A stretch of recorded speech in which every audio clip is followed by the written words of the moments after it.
The year the sky closed its fist and refused to open, the town of redemption began to die. It was not a sudden death, not the merciful kind that takes a man in his sleep and leaves him with a peaceful expression for the viewing. No, this was the other kind, the slow kind, the kind that makes you watch every stage of the decay, that forces you to witness the color draining from the world one shade at a time until everything you once knew has turned to dust and bone. The creek bed cracked first. What had been a ribbon of cool, clear water running through the heart of the valley became a mosaic of baked mud, the pattern looking like the palm of an old woman who had worked too hard for too long.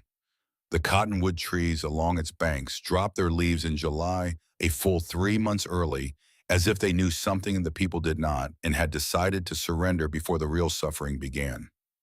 Then the fields followed. Corn that should have stood tall and green by August withered into yellow stalks that rattled in the hot wind like the bones of small animals. Wheat that should have ripened into gold simply gave up, the heads drooping earthward as if in prayer, though no prayer would save them now. The sun hammered down day after day, relentless and unforgiving, turning the valley floor into an anvil of shimmering heat. Chickens stopped laying. Cattle grew thin, their ribs showing through hides that had once been sleek and healthy. Dogs stopped barking and lay in whatever shade they could find, too exhausted to do anything but pant and wait for relief that never came. One by one, the chimneys of redemption stopped breathing smoke. There was no point in cooking when there was nothing left to cook. No point in heating water when the wells were running dry. No point in any of the small domestic rituals that had once marked the rhythm of daily life in this small Arizona territory town. But high above the valley floor, halfway up the sheer face of Sentinel's Bluff, a single plume of gray smoke continued to rise.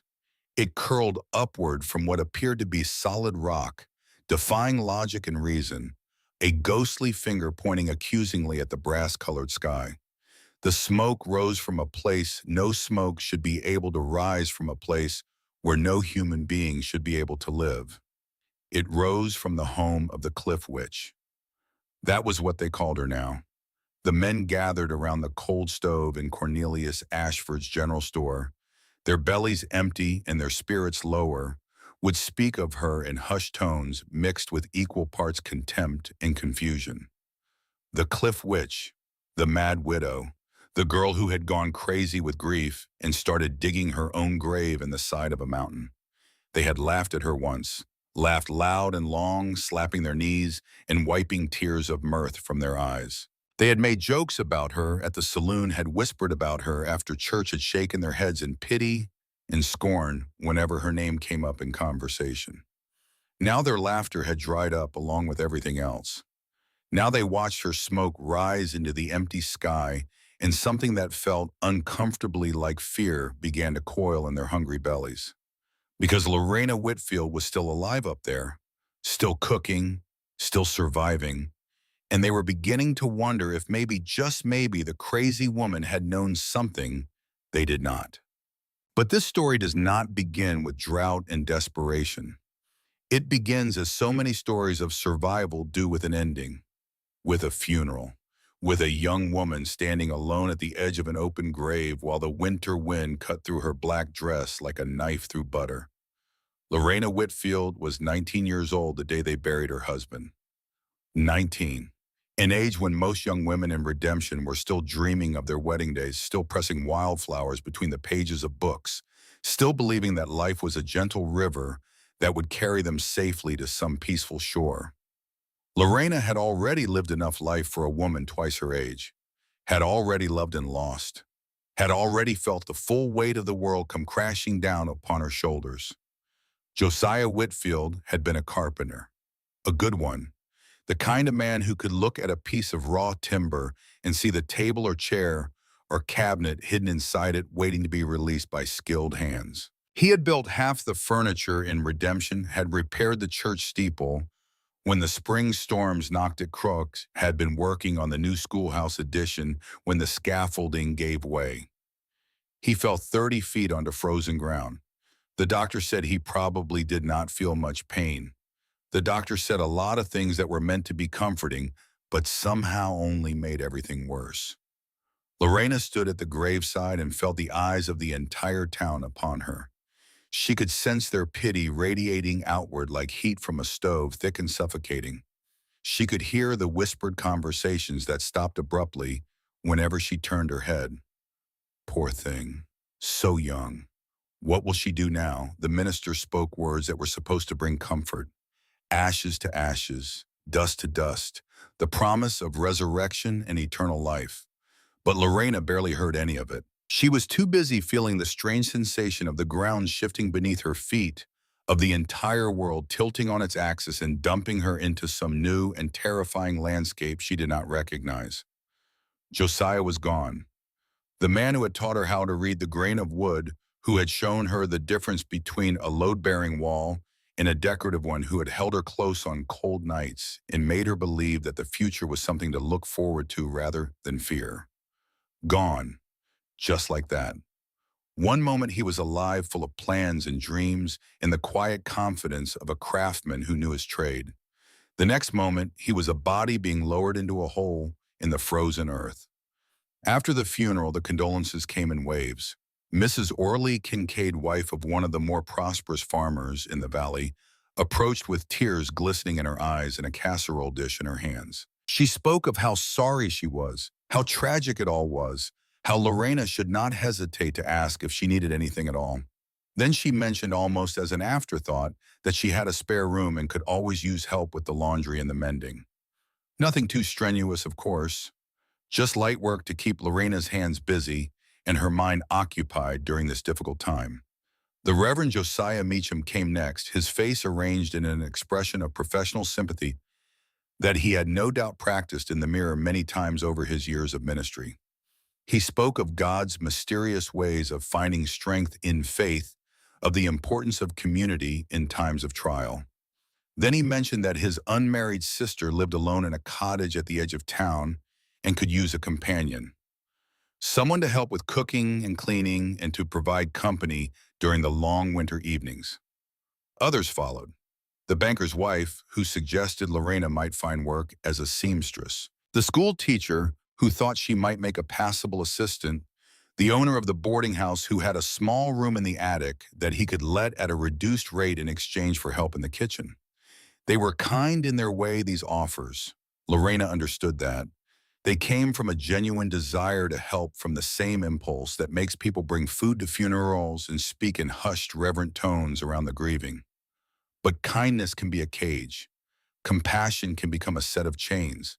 And every offer that was made to Lorena Whitfield came with invisible strings, attached conditions that would slowly but surely reshape her into something she did not want to become. A servant, a companion, an object of pity to be managed and contained and kept safely within the boundaries of what the good people of redemption considered acceptable for a young widow. They wanted to smooth her edges, to fit her back into a shape they could understand, to transform her grief into something productive and contain something that would not make them uncomfortable or force them to confront the randomness and cruelty of a universe that could kill a young carpenter in the prime of his life. Lorena looked at each offer with clear eyes and saw exactly what it was. A closing door disguised as an open one. She refused them all. The night after the funeral, Lorena sat alone in the small house that Josiah had built with his own hands. The house that still smelled like sawdust and wood shavings, that still held the imprint of his presence in every beam and board. She sat at the kitchen table with a single candle burning its flame, casting dancing shadows on walls that suddenly seemed too close, too confining, too full of memories that cut like broken glass. On the table before her lay a stack of papers, bills, debts, the accumulated obligations that came with building a life and then having that life abruptly ended. $200 owed to Cornelius Ashford for lumber and supplies. The materials Josiah had purchased on credit for jobs he would now never complete. Ashford had been at the funeral, had offered his condolences with a face full of practiced sorrow, had mentioned almost casually that he hoped the debt would not be too much of a burden during this difficult time. Lorena had seen the calculation in his eyes. The quick mental arithmetic of a merchant assessing a risky investment. She knew what he was thinking. A widow with no income and a house full of furniture would have to sell something eventually, and when she did, he would be first in line to collect what was owed. But beneath the bills and the debts, there was something else. Something Lorena had almost forgotten existed until she began sorting through the papers that had accumulated in the desk Josiah used for his business affairs. A deed. Old and yellowed, the paper crinkled with age, the ink faded to a pale brown that was barely readable in the candlelight. A deed to property that had belonged to her grandfather, Ezekiel Pardo. Lorena's mother had rarely spoken of her father. He had been a strange man, people said, a geologist and naturalist in a town full of farmers and merchants. A man who saw the world in layers and timelines that ordinary people could not comprehend, who spent his days studying rocks and fossils, while his neighbors focused on the practical business of survival. He had died when Lorena was 12, leaving behind nothing but his books and this single piece of paper. A deed to property in redemption. 1 acre, but not 1 acre of farmland or pasture or any other useful ground. 1 vertical acre of Sentinel's Bluff, a sheer cliff face that rose 500 feet above the valley floor, a massive wall of sandstone that had always marked the western boundary of the town's world. To anyone else, it was worthless. A joke. The kind of inheritance that made people shake their heads and mutter about how some folks were touched in the head, and what did you expect from a man who spent his life talking to rocks? But Lorena remembered her grandfather, remembered sitting on his knee as a little girl while he turned the pages of his heavy books and pointed to drawings of strange dwellings carved into cliffsides far away in places called Mesa Verde and Bandelier. Remembered his voice patient and warm, explaining how ancient peoples had understood something that modern folks had forgotten. The earth remembers everything, he would say, his finger tracing the outline of a fossil embedded in a piece of shale.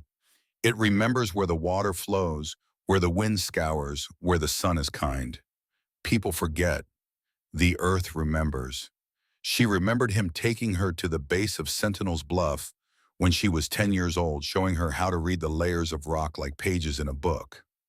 This layer here, he had said, pointing to a band of darker stone, this is where an ancient sea once lapped against a shore that no longer exists. And this one higher up, this is where a river carved its path 1,000,000 years before any human walked this land. He had taught her to see the cliff not as a barrier, but as a story, not as an obstacle, but as an opportunity. And now sitting alone in her dead husband's house with creditors circling like vultures, in a town full of well-meaning people trying to fit her into a box she had no intention of occupying, Lorena Whitfield looked at that worthless piece of paper and saw something that no one else in Redemption could see. She saw a way out. The next morning she began. Lorena sold the house, sold the furniture that Josiah had crafted with such care and skill, sold the wedding china that had belonged to his mother, sold everything that could be converted to cash keeping, only their clothes, Josiah's tools, and her grandfather's books. $700. It was a fortune by the standards of Redemption. More money than most families saw in a year of hard work. The kind of sum that could set a young widow up comfortably if she invested it wisely, put it in the bank, lived frugally, and found respectable work. The town watched and whispered, "She is selling everything, even the furniture he built with his own hands, even the bed where they spent their wedding night." Has she no shame? But the whispers turned to gasps of disbelief when they learned what Lorena intended to do with the money. First, she paid off the debt to Cornelius Ashford. $200 counted out in bills and coins on the counter of his general store, while he stared at her with an expression that shifted from surprise to confusion to something that looked almost like disappointment. He had been counting on that debt, planning to use it as leverage. The sudden elimination of his hold over her left him off balance, uncertain how to respond. "Thank you kindly," he managed to say, sweeping the money into his cash drawer. "I hope this settles matters between us." "It does," Lorena replied. And the flatness in her voice made it clear that the settling went both ways. Then she spent what remained. She bought a mule, a sturdy, bad-tempered creature with ears like sails and a disposition that suggested it had given up on humanity long ago. She bought dynamite, enough to blow a hole in a mountain, which was exactly what she intended to do. She bought steel drills and a sledgehammer, two pickaxes and a wheelbarrow, rope and pulleys and canvas tarps, flour and salt pork, and dried beans enough to feed two people for 6 months if they were careful. The shopkeepers took her money with expressions of barely concealed bewilderment. The blacksmith, when she commissioned extra strong drill bits and chisel heads, looked at her as if she had grown a second head. "What in God's name do you need all this for?" he asked. "I am going to build a house," Lorena replied. A house where she pointed toward the cliff that loomed over the western edge of town, its face catching the morning sun and glowing like burnished copper. There, the blacksmith looked at the cliff, looked at the slight young woman standing before him, looked back at the cliff again.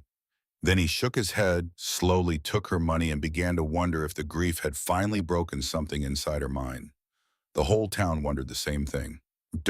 Lorena's brother Emmett was 17 years old, a boy caught in that awkward space between childhood and manhood, where everything seemed uncertain and the future was a fog that refused to lift.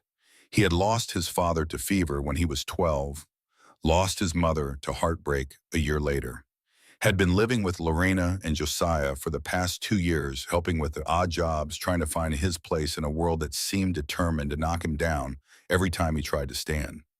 Now Josiah was gone too, and Emmett found himself wondering if loss was simply the natural state of things, if everyone he loved was destined to leave him one way or another. He found his sister loading the wagon in front of the now empty house. The mule stood in its traces regarding the proceedings with an expression of profound skepticism. "What are you doing?" Emmett asked, though he could see perfectly well what she was doing. "Loading the wagon, I can see that." "Where are we going?" Lorena paused in her work and looked at her brother. Really looked at him the way she used to look at pieces of wood when she was helping Josiah assess their quality. "We are going home," she said. Emmett looked around at the house he had lived in for 2 years, the house they were apparently abandoning. "This is home," he said. "No," Lorena's voice was firm. "This was a place to stay. Home is something different. Home is something you build yourself, something that cannot be taken from you." She gestured toward the cliff that dominated the western horizon. "We are going there." Emmett felt something cold settle into his stomach. He had heard the whispers around town, knew what people were saying about his sister, about her grief-stricken madness, about the inheritance that everyone considered worthless. "They think you have lost your mind," he said, not as an accusation, but as a worried fact. Lorena climbed onto the wagon seat and gathered the reins. She looked not at her brother, but at the cliff face gleaming in the morning sun, at the bands of red and gold and brown that marked millions of years of geological history. "Let them," she said.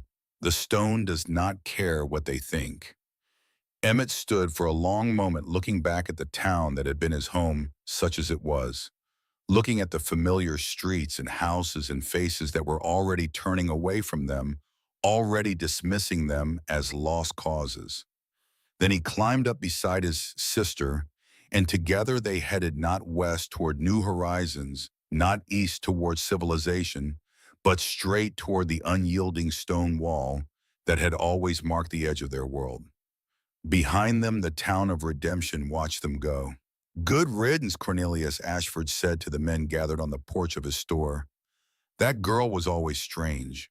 Her grandfather filled her head with nonsense, and now grief has finished the job. Mark my words, she will be back within a month begging for help, and I, for one, will not be quick to offer it." The men nodded and murmured their agreement. None of them noticed the way the morning light fell on the cliff face, picking out patterns and shadows that seemed almost deliberate. None of them saw the faint markings carved into the rock at a spot about halfway up, markings that had been there for 15 years waiting for someone who knew how to read them. None of them understood that they were watching not a tragedy in progress, but the first chapter of something remarkable. The first strike of the pickaxe against sandstone echoed across the silent valley like a declaration of war. The sound was sharp and angry, a crack of metal against stone that seemed to hang in the air for a moment before being swallowed by the vast emptiness. Then it was gone, and there was only Lorena Whitfield, her slight frame outlined against the massive wall of rock and the shudder that ran up the hickory handle into her arms. She had chosen her spot carefully. Not randomly, not based on convenience or guesswork, but through careful study of the cliff face using methods her grandfather had taught her years ago. There, about 40 feet up the cliff, a natural ledge jutted out from the rock face wide enough to provide a foundation. Above it, the sandstone was a particular shade of reddish-brown that indicated a softer composition easier to work than the iron-rich bands that ran through other parts of the bluff. And most importantly, her grandfather's books showed a symbol carved into the rock nearby, a simple mark that only someone who knew his system would recognize. The mark indicated water. Somewhere behind that wall of stone, if Ezekiel Pardo's research was correct, there was moisture. Maybe a seep, maybe a trickle, maybe a full underground spring fed by snow melt from distant mountains. Regardless of the volume, it represented something invaluable, a source of water that did not depend on rain or wells or the fickle generosity of the sky. Getting up to the ledge had been the first challenge. Lorena and Emmett had spent 3 days constructing a crude scaffolding system using rope and timber and sheer determination to create a pathway up the cliff face. It was dangerous work, the kind that would have made Josiah nervous if he had been there to see it. But Josiah had taught her well. She understood load and stress, knew how to anchor a rope to bear weight, could calculate the strength of a beam just by looking at its grain and thickness. The scaffolding held. Now she stood on the ledge with her pickaxe raised, looking at the wall of stone before her. A wall that had stood unchanged for millions of years, that had watched dinosaurs walk and ice ages come and go, that had never yielded to anything except the slow, patient work of wind and water. She was about to become something new in its long history. She was about to make it yield to human will. The second strike came harder than the first, then the third. Then a rhythm began to establish itself, the steady percussion of metal on stone that would become the soundtrack of her life for the next 6 months. Emmett worked beside her when the space allowed, clearing away the rubble she produced, carrying it to the edge of the ledge, and letting it fall to the valley floor below. The debris accumulated in a growing pile at the base of the cliff, a pyramid of broken stone that marked their progress. Progress. That was a generous word for what they accomplished in those first weeks. Each day began before sunrise. They would eat a cold breakfast of biscuits and dried meat, then climb the scaffolding to the ledge and begin their work. Lorena would swing the pickaxe until her arms burned and her hands screamed for relief. Then Emmett would take over while she rested, and she would use the time to study her grandfather's books by the light of the rising sun. The books were her guides, her teachers, her connection to a man who had died years ago, but had somehow anticipated this moment, had somehow known that his strange granddaughter would one day need to understand the secrets he had spent his life uncovering. There were diagrams of Roman aqueducts showing how ancient engineers had moved water through mountains using nothing but gravity and stone. There were sketches of the cliff dwellings at Mesa Verde, detailed drawings that showed how the ancestral Puebloans had carved homes into sandstone walls and lived there for generations. There were notes in her grandfather's cramped handwriting, observations about the geology of Sentinel's Bluff that read like a roadmap for anyone who knew how to interpret them. The earth remembers everything he had written in one margin. It remembers where the water flows, where the wind scours, where the sun is kind. Learn to read these memories and you will never be truly lost. Lorena read these words again and again, letting them sink into her bones, letting them become part of the rhythm that drove her forward with each swing of the pickaxe. Her hands were the first part of her body to transform. Within a week, the soft palms of a young widow had become landscapes of blisters. Great fluid-filled domes rose on her skin, turned an angry red. then burst and bled and stung with a pain that made her eyes water. She wrapped them in strips of cloth and kept working. The blisters gave way to raw, weeping wounds, then slowly to calluses. Layer upon layer of hardened skin built up nature's own gloves until her hands were as tough as old leather and could grip a pickaxe handle for hours without complaint. Her arms followed a similar transformation.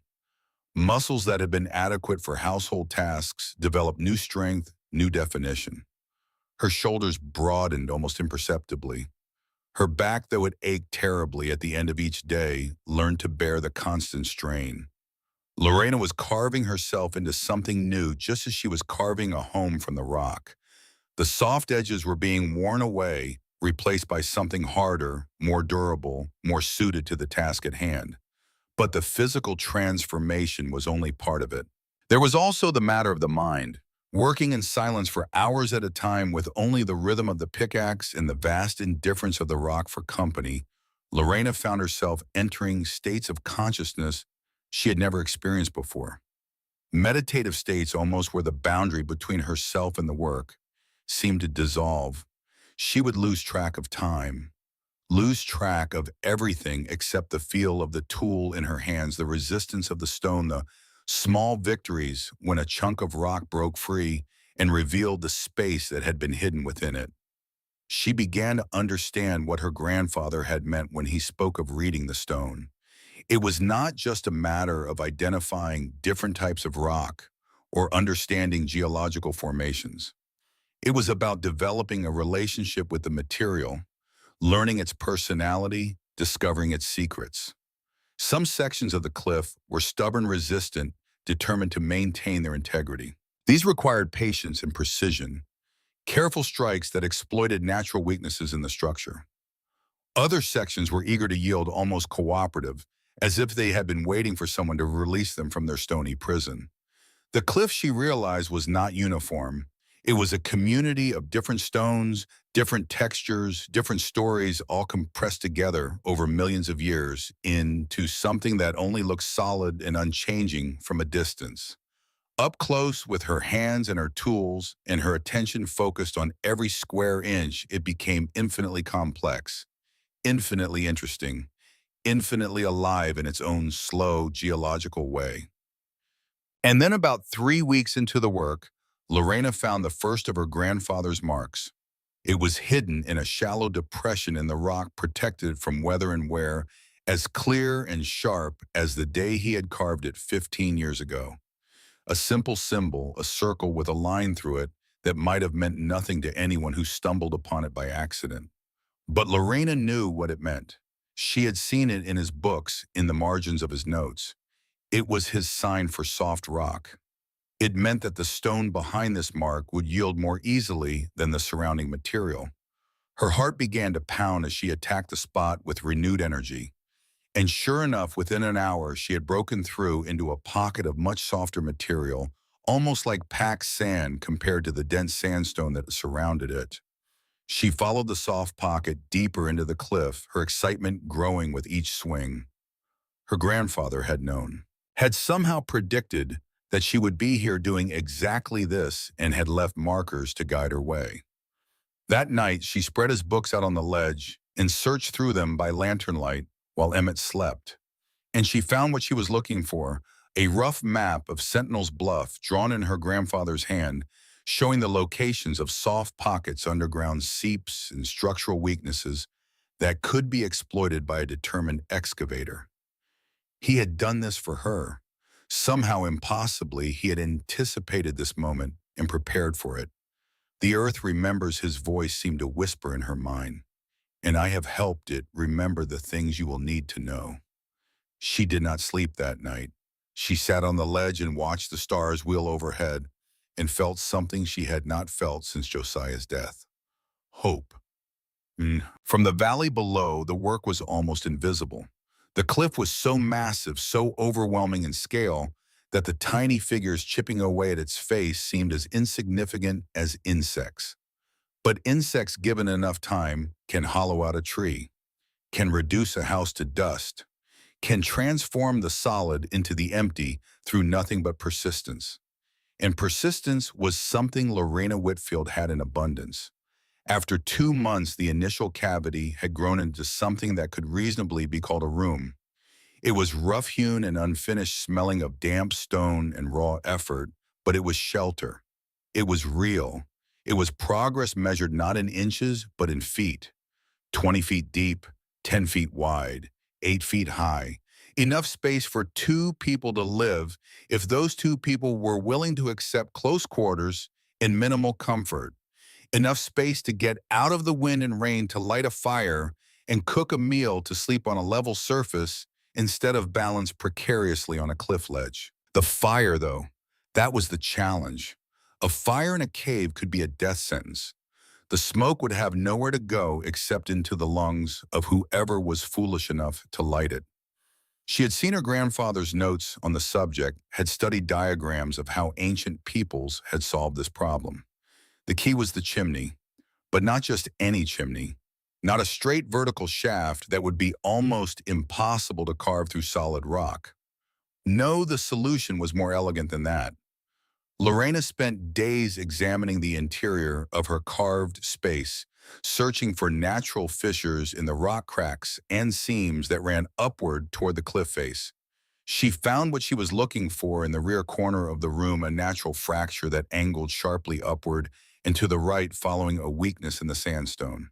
She spent another week working on that crack, widening it, smoothing it, following its natural path through the rock until it emerged on the cliff face a good 15 feet above the entrance to her home.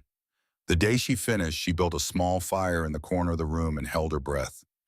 Emmett stood beside her, equally tense. They watched the smoke rise from the flames, watched it swirl and eddy in the still air of the enclosed space. For a terrible moment, it seemed like the smoke was going nowhere.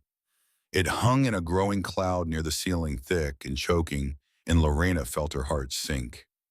Then something shifted, some quirk of air pressure, some subtle change in the atmosphere. The smoke hesitated, seemed to make a decision, and then streamed upward into the chimney flue, as if summoned by an invisible hand. A perfect draw. Lorena let out a breath she had not realized she was holding. Beside her, Emmett began to laugh. Not the bitter, despairing laughter of a young man who had lost too much, but the genuine, joyful laughter of someone who has just witnessed a small miracle. They had warmth. They had a hearth. They had a home. Down in the valley, the people of Redemption saw the smoke rising from the cliff face and did not know what to make of it. How is that possible, they asked each other. How can there be a chimney in solid rock? The questions were tinged with unease. It was one thing to laugh at a grief-stricken widow scratching at a cliff with a pickaxe.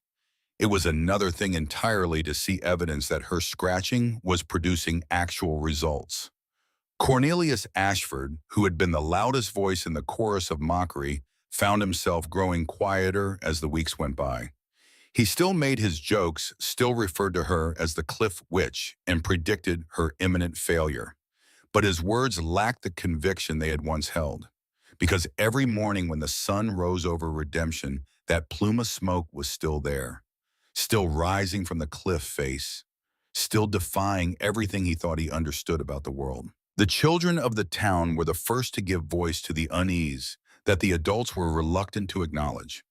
They would gather at the base of the bluff in the late afternoon when the shadows were long and the cliff face took on an ominous appearance. They would dare each other to get close, to shout insults and names to prove their courage before scurrying back to the safety of the valley. Cliff Witch, they would yell, their voices thin and sharp in the vast emptiness.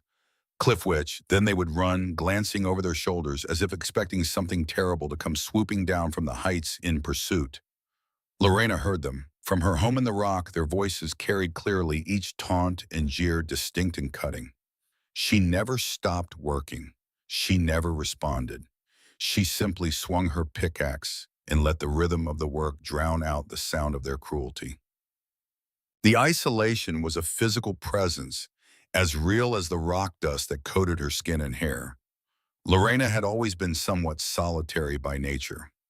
Even as a child, she had preferred the company of her grandfather's books to the chatter of other children. Even as a young wife, she had found her deepest satisfaction in quiet moments of work and creation, rather than in social gatherings and gossip. But this was different. This was isolation imposed from without a quarantine, enforced by the judgment of an entire community. She was a ghost in her own life, visible, but not acknowledged, present, but not included. When Emmett went down to the valley to purchase supplies, conversations would stop as he entered the general store. Eyes would follow him, full of pity and suspicion. Cornelius Ashford would take his money readily enough, but the transaction would be accompanied by pointed comments and knowing looks. "How is your sister?" Ashford would ask, his voice dripping with false concern. "Still up there scratching at that rock.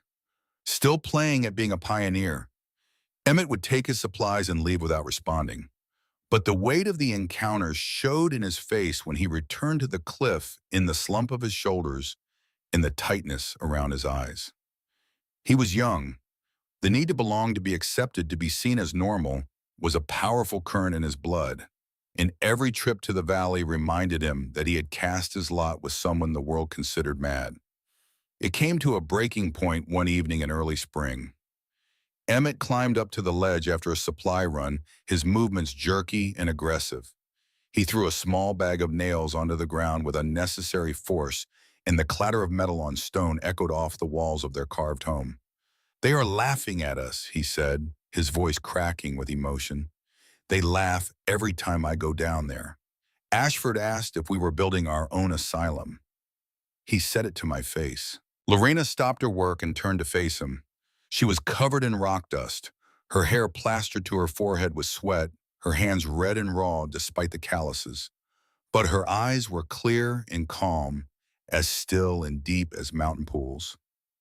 "Do you believe him?" she asked quietly. Emmett hesitated. His anger wanted to answer one way. His heart, which had seen what his sister was accomplishing against impossible odds, wanted to answer another. "I do not know what to believe anymore," he admitted. "This is insane, Lorena. We are breaking our backs, digging a hole while everyone else is living a normal life down there." Lorena leaned on her sledgehammer and let the silence stretch between them. Then she spoke, her voice carrying the weight of absolute conviction. "Their normal is built on top of the dirt. They are vulnerable to wind, to fire, to drought. They trust the sky to be kind. Grandfather taught me to trust the earth. The earth is honest." She gestured toward the valley, with her chin toward the distant houses and barns that looked so small and fragile from this height. "Now, do you believe in the earth, or do you believe in Cornelius Ashford's good opinion?" Emmett stood motionless for a long moment. His eyes moved from his sister's face to the solid, growing shape of the room they had carved together. Then they moved down to the town, which suddenly seemed flimsy and insubstantial compared to the mountain beneath his feet. He bent down and picked up the bag of nails he had thrown. "The earth," he said. His voice was solid for the first time in weeks. "I believe in the earth." From that day forward, he met the town's scorn with a stony silence that was in its own way as defiant as his sister's relentless digging. He stopped trying to explain or justify. He stopped caring what Cornelius Ashford or anyone else thought. He became a Whitfield in truth, as well as name carved from the same stubborn stone as his sister. Progress continued. Slow but inexorable, like the movement of glaciers or the growth of stalactites. Each day brought new challenges, new discoveries, new reasons to keep going. Lorena worked on the interior of their home with tools that Josiah had taught her to use. She smoothed the walls where they were rough, left them textured where texture would be useful. She carved niches into the stone for storage, shaped a raised platform that would serve as a sleeping area, created a depression in the floor near the fire pit that would hold water for washing. Following her grandfather's diagrams, she left a central pillar of solid rock in the middle of the room for structural support. The weight of the mountain above them was immense, and without that pillar, there was a risk that their ceiling would collapse. She thought about Josiah often as she worked, thought about the way he would approach a problem, the careful way he would assess a piece of wood before making his first cut. She could almost hear his voice in her head, sometimes offering advice and encouragement. Mind the grain, Lorena. Let the material tell you what it wants to be. She was not sure if she was going mad or if she had simply internalized his lessons so thoroughly that his voice had become part of her own thinking. Either way, she found comfort in it. The rubble from her excavation was not waste. It was material. Following her grandfather's sketches, she and Emmett used the broken stone to build retaining walls at the base of the cliff, creating the first of what would eventually become several terraces. They filled the spaces behind the walls with soil hauled up from the valley floor in buckets, creating narrow strips of flat, plantable land on the side of a vertical mountain. Gravity, her grandfather had written in one of his notebooks, can be a patient friend or a sudden enemy. She chose to make it her friend, using the weight of the rock to anchor their future gardens to the side of the cliff. It was back-breaking work, the kind of work that would have seemed impossible if Lorena had allowed herself to think about the full scope of what she was attempting. But she had learned not to think in those terms. She had learned to focus on the task immediately in front of her, to measure progress in inches rather than miles. One stone at a time. That was how mountains were moved. Then on an afternoon in late spring, a visitor appeared at the base of the cliff. Lorena saw him from above, a broad-shouldered figure picking his way through the rubble pile toward the scaffolding that led up to their ledge. For a moment, her heart clenched with fear. Was this someone coming to cause trouble? Someone sent by Ashford to intimidate or threaten? But as the figure drew closer, she recognized him. Gideon Falk, the town blacksmith, a quiet man who spoke little and observed much, who had been retempering their drill bits and pickaxe heads for months without comment or judgment. He climbed the scaffolding with careful deliberation, testing each handhold and foothold before committing his weight. When he reached the ledge, he stood for a moment in silence, his eyes taking in everything Lorena and Emmett had accomplished. The room carved into the cliff, the chimney venting smoke into the sky, the beginnings of the terrace walls below.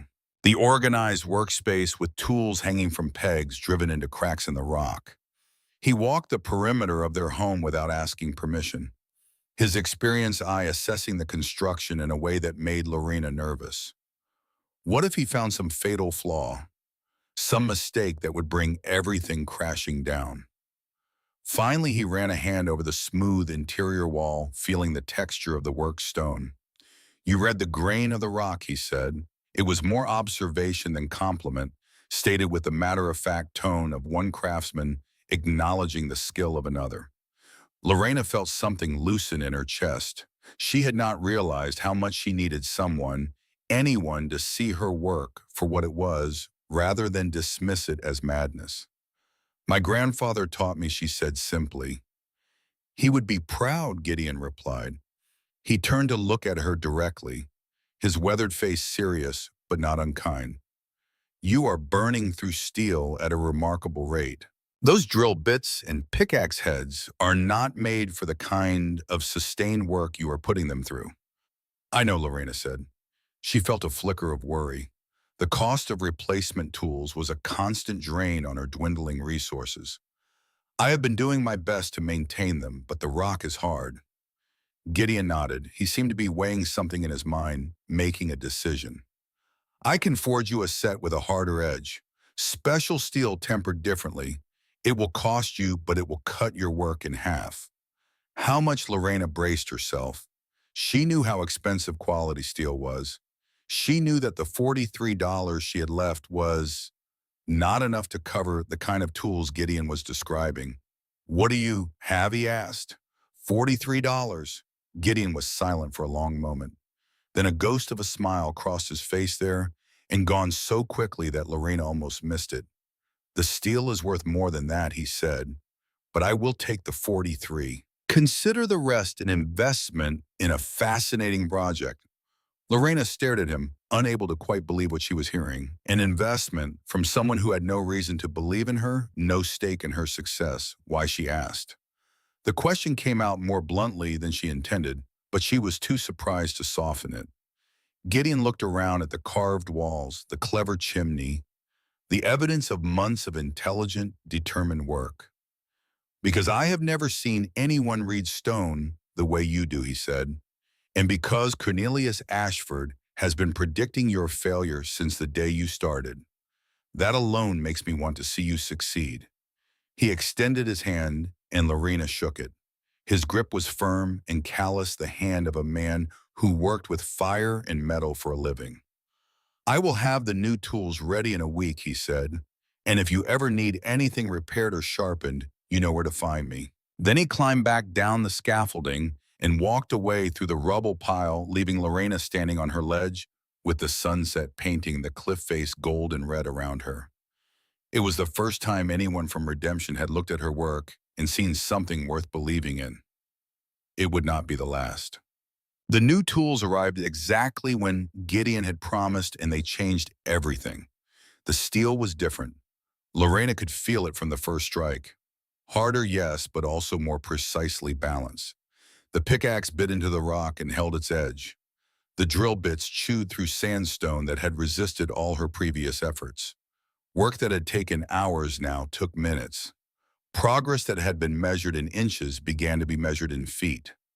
With Gideon's tools, Lorena and Emmett began the second phase of their excavation. A smaller cavern deeper into the cliff, connected to the main room by a narrow passageway. This would be their cold store, a place to preserve food when the time came. The temperature deep inside the mountain was constant cool in summer and relatively warm in winter. Meat and vegetables stored here would last for months. And beyond the cold store, Lorena began work on something even more ambitious. A narrow shaft angled upward through the rock, following natural fissures and weaknesses, working toward the top of the bluff. It was the most dangerous work she had attempted.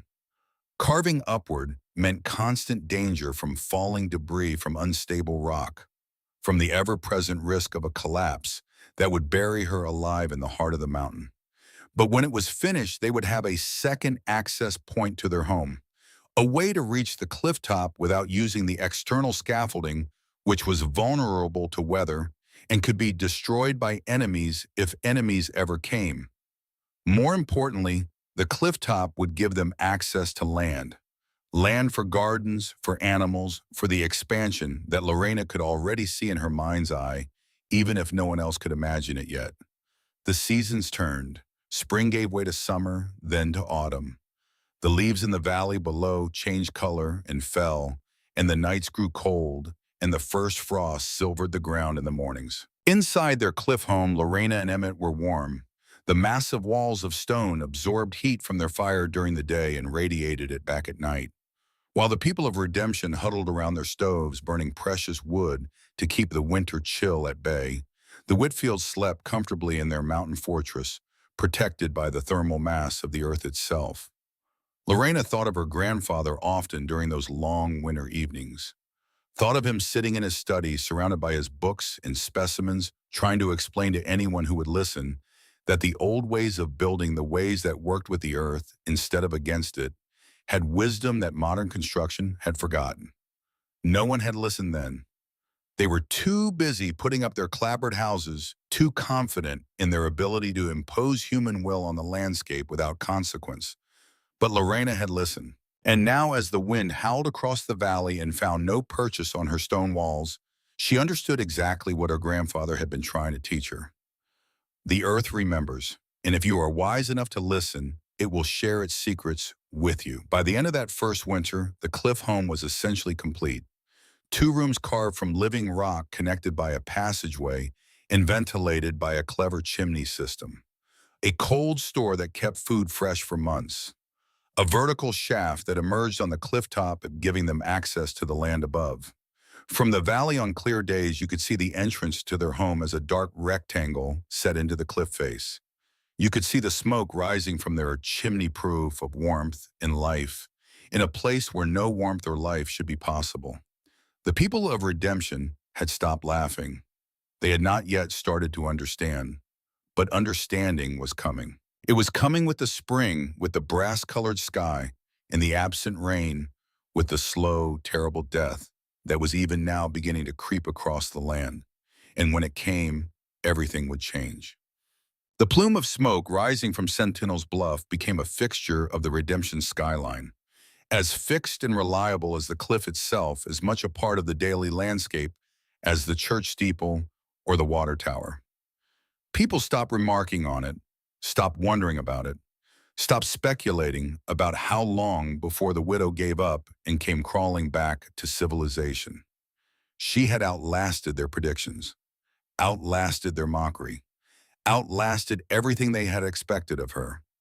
And high above them in her home of carved stone, Lorena Whitfield sat with her grandfather's books spread before her and read about the coming storm, about cycles of drought that swept across the land every few decades, about ancient peoples who had learned to prepare for lean years during times of plenty, about the terrible price that civilizations paid when they forgot the lessons of the past. 7 fat years her grandfather had written, quoting sources far older than himself. 7 lean years. People have short memories. They build their lives for the fat years and curse their luck in the lean ones. Preparation is just a form of remembering. Lorena looked out at the valley below, at the fields and farms and houses that all depended on rain that fell from the sky and wells that drew from underground water. She looked at the complacent prosperity of a town that had known nothing but fat years for as long as anyone could remember, and she began to prepare for what she knew was coming. The town of redemption did not know it yet, would not believe it if she told them, would laugh and dismiss her warnings just as they had laughed and dismissed everything else about her. But the earth remembered. The rocks and the soil and the underground streams remembered patterns that human beings had forgotten. And Lorena Whitfield, who had learned to read the memories of the earth, remembered too. Spring arrived in the Valley of Redemption with all the usual fanfare. Wildflowers pushed through the softening earth. Birds returned from their winter migrations and filled the mornings with song. The cottonwood trees along the creek bed unfurled their leaves in pale green profusion. But Lorena Whitfield, watching from her perch on Sentinel's Bluff, noticed something that the people in the valley did not. The creek was running low, not dramatically low, not obviously low, just a few inches beneath where it should have been at this time of year, when snow melt from the distant mountains should have been swelling its banks. The kind of difference that most people would dismiss as natural variation, as nothing to worry about. Lorena worried. She had spent the winter studying her grandfather's books with an intensity that bordered on obsession.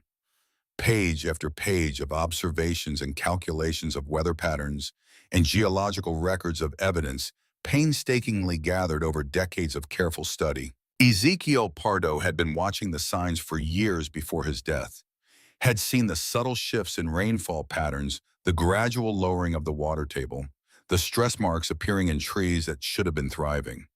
He had tried to warn people, had written letters to the territorial government, and published articles in scientific journals that nobody in Redemption bothered to read.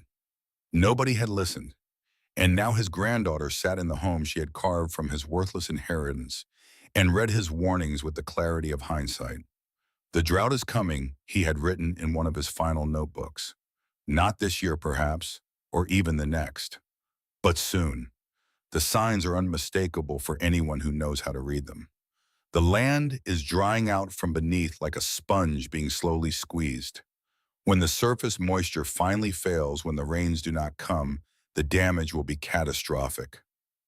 He had included calculations, estimates of how long the underground water reserves could sustain the valley, predictions of crop failures and well shortages, a timeline of suffering that read like a prophecy of doom.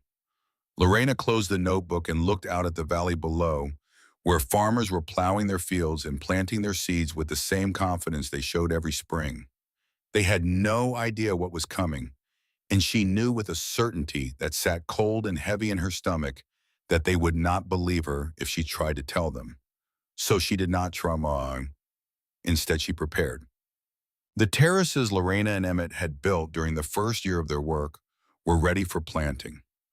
Narrow strips of level ground carved from the mountainside, held in place by walls of stacked stone filled with soil that they had hauled up from the valley floor bucket by excruciating bucket. It had taken months, Months of back-breaking labor of endless trips up and down the cliff face of muscles screaming for rest that never came. Emmett had devised a pulley system to make the work easier, a simple but effective winch anchored to a sturdy juniper tree at the top of the bluff. But even with the mechanical advantage, it remained grueling work. The soil was precious. Each bucketful represented hours of effort, and Lorena treated it accordingly. She mixed it with composted goat manure and decomposed leaves, enriching it with nutrients that would help plants thrive in this unlikely location. Then she planted what her grandfather had called the survivors, potatoes that grew deep beneath the soil, protected from heat and cold alike, kale that laughed at frost and could be harvested well into winter, climbing beans that would use the cliff face itself as a trellis, reaching upward toward the sun with determined tendrils. These were not delicate crops, not the temperamental vegetables that required perfect conditions and constant attention. These were the plants that had sustained frontier families through hard times, that could survive neglect and abuse and still produce food. Survivors, like her. She also planted an orchard of sorts, apple seedlings and peach pits tucked into pockets of soil on the wider upper terrace. They would take years to bear fruit, but Lorena was thinking in years now, thinking in decades, building something that would last long after the current crisis had passed. While she worked the soil, Emmett focused on the animals. They had acquired livestock gradually over the preceding months. Two pregnant goats purchased from a farmer who thought he was cheating the crazy cliff woman by selling her his most troublesome animals. A dozen chickens that clucked and fussed and settled into their new home with surprising ease. Getting them up to the cliff top had been an adventure. The goats went up in a specially constructed crate hauled by the winch, while they bleated their displeasure at this indignity. The chickens were carried up in baskets, their wings bound to prevent them from escaping during the ascent. By the time they reached the top, Emmett was covered in scratches and pecking wounds, but the job was done. The crowning achievement was Daisy, a young milk cow barely more than a calf purchased from a widow in the next valley who could no longer afford to feed her. Getting Daisy up the cliff face required a different approach entirely. The winch could handle goats and chickens, but a cow was another matter. Lorena spent a month carving a wider, gentler path up the backside of the bluff, not the sheer cliff face that formed the western wall of the valley, but a more gradual slope on the northern exposure where the terrain was less severe. It was still steep enough to be challenging, but with careful work and strategic switchbacks, she created a path that a determined cow could climb. Daisy was not enthusiastic about the journey. She stopped every few feet to express her displeasure, her lowing echoing off the rock walls like the complaints of a creature convinced it was being led to its doom. But eventually, with Emmett pulling on a rope and Lorena pushing from behind, they got her to the top. The first time Lorena collected a warm egg from the nesting box she had built against the cliff face, she held it in her palm as if it were a jewel. The first time one of the goats gave birth, producing a tiny bleeding kid with wobbly legs and enormous eyes, she felt a surge of fierce protective joy that she had not experienced since Josiah's death. Their cliff was no longer just a construction site. It was a farm, a homestead, a self-sufficient outpost suspended between earth and sky. It was alive. The summer that followed was different from any summer in living memory. The rain did not come. At first, no one paid much attention. Dry spells happened. Everyone knew that. The old-timers could remember years when the spring rains arrived late, when the summer monsoons were weaker than usual, when the creek ran low enough to expose rocks that normally lay hidden beneath the water. This was just another dry spell. Nothing to worry about. June passed without a drop of moisture falling from the sky. The sun rose each morning into a dome of pale, burnished brass, and it set each evening, leaving the land no cooler and no wetter than before. The creek shrank from a river to a stream, from a stream to a trickle, from a trickle to a string of stagnant pools connected by damp mud. July brought no relief. The heat intensified, hammering down on the valley like a physical weight. The air shimmered and danced above the fields, creating mirages of water that dissolved into nothing when you tried to approach them. Crops that should have been tall and green by now were stunted and yellow, their leaves curling inward to conserve moisture that was not there. August arrived, and still the sky remained clear. Cornelius Ashford, standing on the porch of his general store, continued to insist that the drought would break any day now. He had said the same thing in June. He had said it in July. By August, even his most loyal followers were beginning to doubt him. "The wells are running low," one of the farmers reported at a town meeting. "My deepest well is down to mud. I have to dig deeper just to get enough water for my family, let alone my animals." Others echoed the concern. Wells that had never failed in 20 years were producing only a fraction of their normal output. The creek, which had supplied water for gardens and livestock throughout the valley, was now completely dry in places. The ponds where cattle had always drunk their fill had shrunk to muddy depressions that stank of decay. "It will rain," Ashford insisted, though his voice lacked its usual conviction. "It always rains eventually. We just need to be patient." But patience was becoming a luxury that the people of Redemption could not afford. Up on the cliff, Lorena watched the suffering below with a mixture of sorrow and grim satisfaction. Sorrow because she was not heartless. These were people she had known her whole life, people who had christened her and taught her in Sunday school and attended her wedding. The fact that they had mocked her and dismissed her did not mean she wished them ill, but satisfaction too, because she had been right. Her grandfather had been right. The signs they had ignored, the warnings they had dismissed, were now proving terrifyingly accurate. And while the valley withered, her gardens thrived. The cliff face provided natural shade during the hottest part of the day, protecting her plants from the brutal afternoon sun. The thermal mass of the rock kept the temperature more moderate than it was in the exposed valley below. And most importantly, the spring she had discovered deep in the back of her cold storage cavern continued its slow, steady flow. The mountain's lifeblood, pure and cold, and apparently inexhaustible, fed by underground sources that the drought had not yet reached. Lorena channeled this precious water with meticulous care. She carved tiny runnels in the rock, creating a network of irrigation channels that carried moisture to every plant on her terraces. Not a drop was wasted. Not a drop was allowed to evaporate in the sun when it could be soaking into the soil where roots could find it. Her kale grew dark and robust, the leaves thick and healthy. Her potato vines were lush and green, spreading across the soil with determined vigor. Her beans climbed the cliff face as if racing each other toward the sky, their tendrils finding purchase in every crack and crevice. From the valley floor, on the rare occasions when someone looked up at Sentinel's Bluff, the green terraces stood out against the brown and gray of the surrounding rock like emerald jewels set in a crown of stone. It should have been impossible. It was impossible by any normal reckoning. And yet, there it was. Lorena did not rest on her success. She knew that what they had accomplished so far was only the beginning, that the true test was still to come. She began to preserve everything. Every bean that ripened on the vine was picked and shelled and laid out to dry on flat rocks in the sun. Every excess cabbage was chopped and salted and packed into crocks to ferment into sauerkraut that would last through the winter. Every bucket of milk that Daisy produced beyond their immediate needs was churned into butter or made into hard cheese that could be waxed and stored for months. The cold storage cavern filled slowly with provisions: dried beans in cloth sacks, wheels of cheese coated in beeswax, crocks of pickled vegetables, smoked meat from a goat that had injured its leg and had to be slaughtered, sacks of potatoes buried in sand to keep them fresh and firm. Emmett watched his sister's feverish preparations with growing unease. "Why so much?" he asked one evening, as they sat by the fire eating their modest supper. "There are only two of us. We do not need enough food for an army." Lorena looked at him for a long moment, weighing how much to tell him.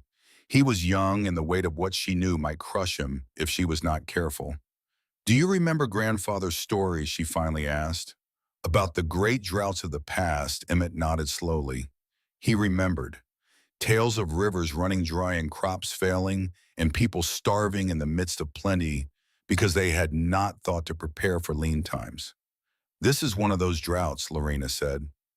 The words hung in the air between them, heavy with implication. This is not just a dry spell. This is the kind of drought that changes everything. And when it gets bad enough, when people start to truly suffer, they will come to us. Emmett stared at her. You think people will come here for help? I think people will come here because we have water and food and they do not. Whether they come asking politely or demanding forcefully remains to be seen. The thought had not occurred to Emmett. He had been so focused on their own survival, on the daily labor of building and planting and harvesting, that he had not considered what would happen when the larger world finally noticed what they had accomplished. Now he did consider it, and what he saw in his imagination made his blood run cold. A mob of starving people climbing up the cliff, desperate men with desperate intentions. Everything they had worked for, everything they had built, being torn apart by those who had mocked them. What do we do? He asked.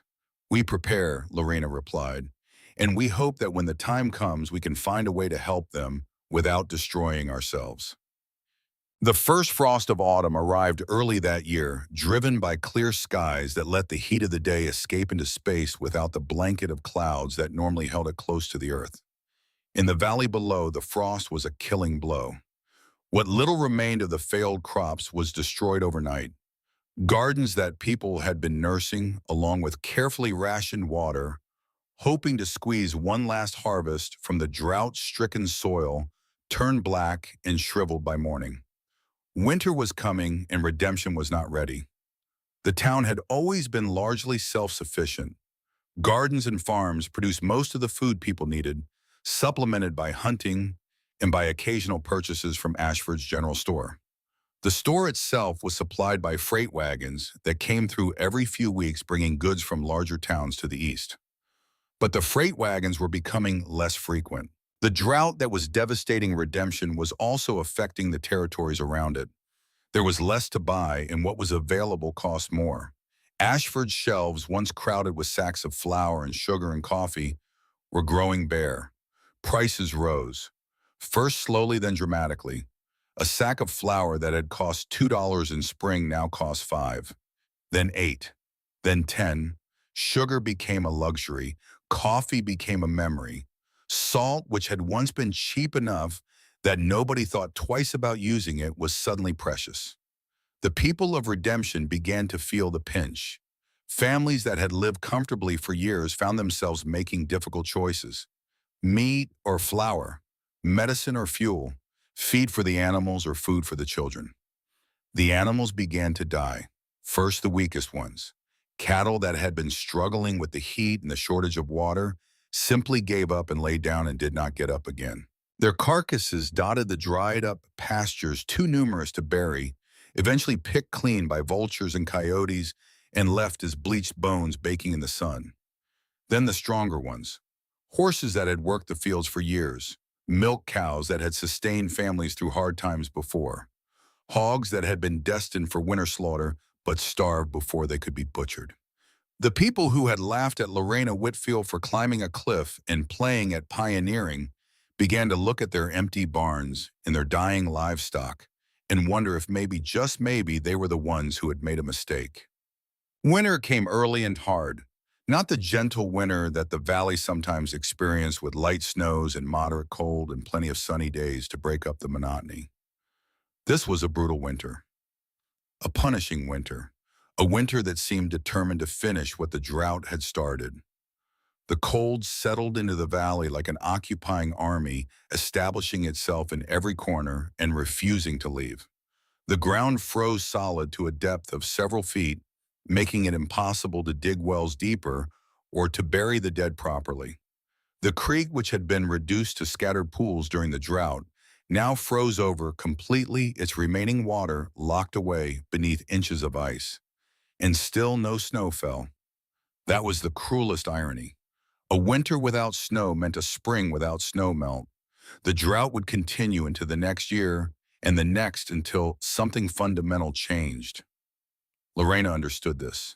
understood that the suffering she could see from her clifftop home was only the beginning, that the worst was yet to come. Inside her carved stone rooms, she and Emmett lived in relative comfort. The massive walls of rock moderated the temperature, keeping them cool in summer and warm in winter. Their fire burned steadily in the hearth she had designed, the smoke drawing up the angled chimney and disappearing into the sky. Their stores of food were ample, carefully rationed, but sufficient. But even from the safety of her mountain fortress, Lorena could not escape the knowledge of what was happening below. The smoke had stopped rising from most of the chimneys in town. At first, she thought people were conserving fuel, letting their fires burn low to make their wood supplies last longer. Then she realized the truth. They were burning everything they could find: fences and furniture and floorboards, anything that would produce heat, no matter how briefly. Some houses had already been stripped of anything combustible, their inhabitants huddling in corners, wrapped in every piece of clothing they owned, waiting for a warmth that never came. The merchant's wife died first. She had been ill for years, and the combination of cold and hunger finished what disease had started. They buried her in a shallow grave, hacked from the frozen ground, and the whole town turned out for the funeral, not out of respect for the deceased, but because standing close together was warmer than staying alone. Then old Mr. Peterson, who had run the livery stable until there were no more horses left to stable. Then the Williams infant, born too soon and too weak to survive in a world that had suddenly turned hostile. Then others, one by one, as the weeks of winter ground on. The town of Redemption was dying, and the people who remained alive began to look up at Sentinel's Bluff, at the smoke that still rose steadily from the cliff face, at the impossible green of terraces that should have been brown and dead like everything else. They began to wonder if salvation might come from the last place they had ever expected to find it. The knock came on a night so cold that the stars seemed to crackle in the clear black sky. Lorena had been sitting by the fire mending a shirt by lamplight when she heard it. Not a loud knock, not an insistent pounding, but a hesitant, desperate sound. The knock of someone who was not sure they had the right to ask for help, but had run out of other options. Emmett looked up from the harness he had been repairing. His hand moved instinctively toward the rifle that leaned against the wall nearby. Lorena shook her head slightly. "Wait," the gesture said. "Let me see who it is first." She crossed to the entrance of their home, a heavy wooden door that Emmett had built from salvaged timber and hung in a frame carved from the rock itself. She had not lit the exterior lantern tonight, conserving oil, so she could not see who was on the other side. "Who is there?" she called through the door. The voice that answered was thin and ragged, barely audible above the wind that howled across the cliff face. "Please." It was a woman's voice. "Please, I have nowhere else to go. My daughter is sick. She is dying." Lorena lifted the heavy bar that secured the door and pulled it open. Orly Kincaid stood on the narrow ledge outside her body, hunched against the cold. In her arms, she carried a bundle of rags that moved slightly, that emitted a weak, feverish whimper. Her daughter, maybe 5 years old, wrapped in every blanket and piece of clothing her mother had been able to find, and still shivering with a cold that came from within as much as without. Lorena remembered Aurelie from the days after Josiah's funeral, remembered the casserole dish and the tears and the offer of a spare room in exchange for laundry services. Remembered the pity in her eyes, the condescension hidden beneath a veneer of kindness. She remembered, and for a moment she felt nothing but a cold satisfaction. "You came to offer me a place as your servant," she thought, "and now you stand at my door begging for scraps." But the moment passed quickly. The child in Orly's arms moaned again, and Lorena saw the terror in the mother's eyes. The desperate animal terror of a parent watching her offspring slip away and being powerless to stop it. "Come in," Lorena said, stepping aside. Orly stumbled through the doorway, her legs barely able to carry her. She had walked up the cliff path in the dark and the cold, carrying her sick child the entire way. It was a miracle she had made it at all. Emmett was already moving, pulling their one chair closer to the fire, helping Orly lower herself into it without dropping her precious burden. Lorena went to the cold storage cavern and returned with a small pot of broth that she had made the day before. She heated it over the fire while Orly rocked her daughter and wept. She has not kept anything down in 2 days. Orly said, the words coming out in a rush. The fever started 3 days ago and just keeps getting worse. The doctor came, but he has no medicine left. He has nothing. Nobody has anything anymore. Lorena ladled the warm broth into a cup and brought it to Orly. Let her sip this slowly, she said, just a little at a time. Her stomach needs to remember how to accept food. Orly looked at the cup of broth as if it were filled with liquid gold. In a way it was. The ingredients that had gone into it, the chicken bones and vegetables and careful seasoning, were worth more than money in a town where people were starving. She lifted the cup to her daughter's lips and coaxed her to drink. A sip, then another. The child swallowed weakly and the broth stayed down. Orly began to cry again, but these were different tears. Relief, not despair. I do not know how to thank you, she whispered. After everything, after the way we treated you, after what we said, I do not deserve this kindness. Lorena watched the child drink, watched the color slowly returning to cheeks that had been gray with approaching death. No, she said quietly, you do not. Orly flinched as if she had been struck. But this is not about deserving, Lorena continued. This is about what kind of person I want to be, what kind of world I want to live in. You have a sick child, I have food. The rest does not matter right now. She went back to the cold storage and returned with a small bundle wrapped in cloth. Potatoes, she said, pressing it into Orly's free hand. And cheese, when she is well enough to eat solid food, start with these. Come back tomorrow and I will give you more. Orly stared at her, unable to speak. The woman who had once looked at Lorena with pity now looked at her with something entirely different, something that might have been the beginning of understanding. Word of the cup of broth spread through the starving town like wildfire. By the next morning, everyone in Redemption knew that Orly Kincaid had climbed up to the Cliff Witch's home and had come back down with food for her dying daughter. They knew that the child was recovering, that color was returning to her cheeks, that she had slept through the night without fever for the first time in days. They knew that there was food on the cliff, real food, enough to share. 3 more families made the trek up the cliff path that day. Thin, hollow-eyed people with hungry children and desperate hopes.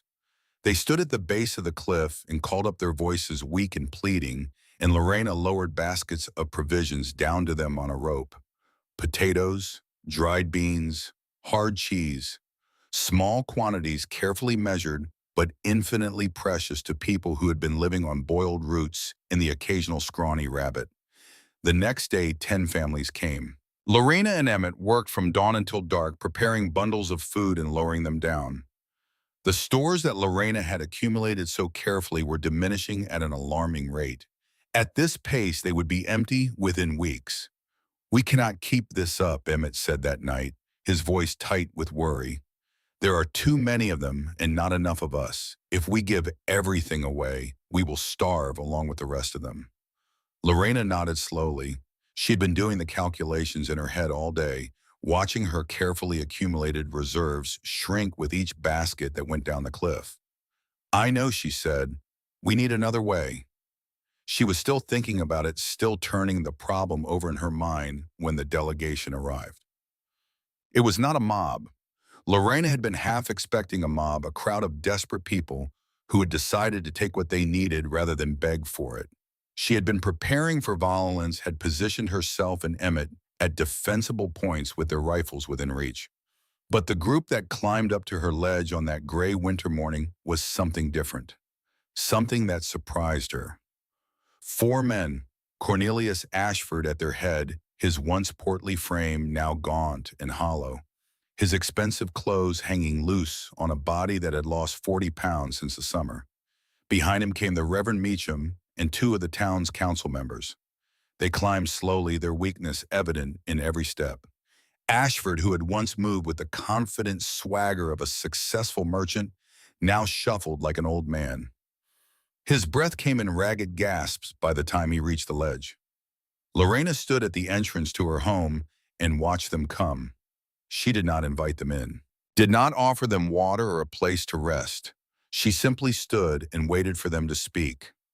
It was Ashford who spoke first, the man who had called her mad, the man who had predicted her failure with such confidence, the man who had charged her for lumber and tools and never missed an opportunity to remind her of her place in the world.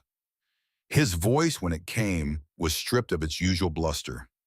It was the voice of a broken man, a humiliated man, a man who had finally been forced to confront the limits of his own understanding. "We were wrong," he said.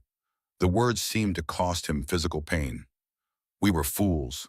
Our people are starving. We are asking for your help." Lorena looked at him for a long moment, looked at the man who had laughed at her, who had called her the cliff witch, who had whispered behind her back and predicted her downfall with such relish. She felt the satisfaction she had expected to feel, the vindication, the triumph of being proven right when everyone else had been proven wrong. But she also felt something else, something deeper and more complicated: pity. Not the condescending pity that Ashford and the others had once shown at her. Not the pity that comes from looking down at someone less fortunate. This was the pity that comes from looking at another human being and seeing their suffering clearly without judgment or reservation. Cornelius Ashford was a flawed man, a small man in many ways, but he was also a man who had swallowed his pride and climbed a cliff to beg for help from someone he had wronged. That took a kind of courage, even if it was courage born of desperation. Lorena made her decision. "I will not give you handouts," she said, her voice firm and clear. "Charity will last a week. Survival has to be earned. It has to be learned." The men looked at each other, confusion mixing with the hope in their eyes. "What are you suggesting?" the Reverend asked. Lorena stepped forward and looked down at the valley below, at the dead fields and the empty streets in the town that had once been her home. "I will provide food for everyone who is willing to work," she said. "The work will be for our collective future. We will dig a cistern at the base of the cliff to catch every drop of water when the rains finally return. We will carve more terraces. We will build a better path for the animals so we can expand the herd. You will bring me every seed you have left in the town. You will bring me tools and lumber and salt." She turned back to face them, and her eyes were hard with determination. "I will feed you," she continued, "and in return you will help me save us all." Ashford stared at her. The other men stared at her. For a long moment no one spoke. Then slowly Cornelius Ashford bowed his head. "We accept your terms," he said, and with those words, everything changed. The transformation of redemption began the next morning. They came in groups at first, families with children, elderly couples, young men with strong backs and empty bellies. They gathered at the base of Sentinel's Bluff and looked up at the cliff that had always marked the edge of their world, and they prepared to climb. Lorena met them at the top. She had spent the night organizing, planning, turning the vague outline of an idea into a concrete program of action. She had lists of tasks and assignments and schedules. She had a system. The first priority was the cistern. Water was the foundation of everything. Without water, the gardens could not grow. The animals could not survive. The people could not live. When the rains finally came, whenever that might be, they needed to be ready to capture every drop. The men went to work with picks and shovels, digging into the rocky soil at the base of the cliff. It was a brutal labor, especially for bodies weakened by months of hunger. But Lorena fed them. Simple food, basic food, but enough to give them the energy they needed to work. And work they did. The hole grew deeper day by day. Feet became yards, became dozens of yards. The stone and soil they excavated was not wasted. Lorena directed them to pile it in specific locations, creating the foundations for new terrace walls that would expand her growing operation. Meanwhile, the women organized a communal kitchen at the base of the cliff. They cooked the rations that Lorena provided, stretching each ingredient as far as it could go. They made soups and stews that could feed dozens with ingredients that would normally serve only a handful. They remembered skills that their grandmothers had known, techniques for surviving hard times that had been almost forgotten in the years of plenty. The children, too weak to work but too many to ignore, were gathered in a sheltered alcove near the cliff face. The older women watched over them while their parents labored. They told stories and sang songs and did their best to keep young minds occupied while young bodies recovered from the ravages of hunger. And through it all, Lorena moved among them like a general directing a campaign. She taught them what her grandfather had taught her: how to read the rock, how to terrace land to prevent erosion, how to conserve water through careful channeling and mulching. She was demanding but fair, pushing them to work harder than they had ever worked, while also ensuring that no one was pushed beyond their limits. Cornelius Ashford, the man who had mocked her most loudly and most often, became her most diligent student. He worked the winch that hauled soil up the cliff, faces soft merchants, hands blistering and then bleeding, and then slowly developing the calluses of honest labor. He hauled stone for the terrace walls until his back screamed for relief, and then he hauled more. At night, when the work was done and the people gathered around fires at the base of the cliff, he would approach Lorena with questions. How did you know the drought was coming?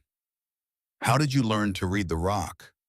Where did your grandfather get his knowledge? She answered him honestly, without condescension or gloating. She told him about Ezekiel Pardo's years of study, about the books and the observations and the patterns that became visible only to those who knew how to look for them. We thought he was crazy, Ashford admitted one night, his voice heavy with regret. We thought he was just a strange old man talking to rocks. We never considered that he might be right about anything. Most people do not think in geological time, Lorena replied. They think in seasons, in years, maybe in decades if they are particularly far-sighted. But the Earth thinks in centuries and millennia. The patterns that govern our lives are invisible on a human scale. You have to learn to see differently. Ashford was quiet for a long moment, staring into the fire.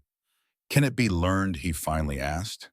This different way of seeing Lorena looked at him, at the man he had been full of pride and certainty, and at the man he was becoming, humbled and hungry for understanding.